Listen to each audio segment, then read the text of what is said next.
There's a specific kind of panic that hits you when you turn 30, 40, or 50 and realize you haven't arrived yet. You see people your age hitting peak career milestones, buying homes, and settling into their identities. Meanwhile, you feel like you're still in the intro of your life.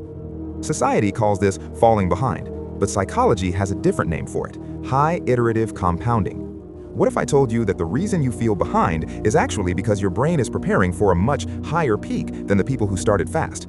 Today, we're going to look at the early peaker trap and why your slow start is actually a strategic biological advantage. If you've switched careers 3 times, if you just started a degree in your late 30s, or if you're still finding yourself while others are finding pensions, you probably carry a quiet shame. You feel like a glitch in the system. But look at the orchard hypothesis. In nature, the plants that fruit the fastest, like berries, die the soonest. The oak tree spends its first decade doing absolutely nothing visible above ground. It is busy building a root system capable of supporting a 100-foot canopy that will last 200 years.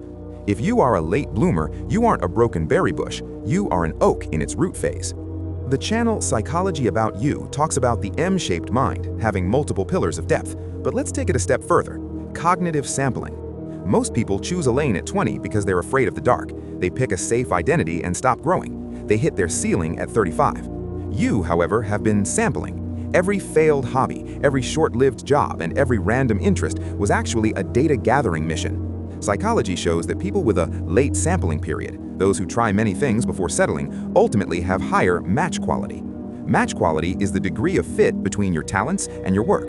The early peaker has high speed but low match quality.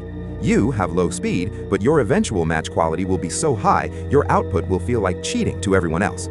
So how do you stop the anxiety of feeling behind? You have to stop viewing life as a race and start viewing it as seasons of construction. 1. The sampling season, your 20s and 30s. This is for horizontal growth, no shame in quitting. 2. The synthesis season, your 40s plus.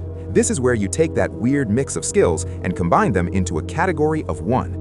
Think of Vera Wang, who didn't enter the fashion industry until she was 40, or Samuel L. Jackson, who didn't get his big break until 43. They didn't start late, they arrived fully equipped.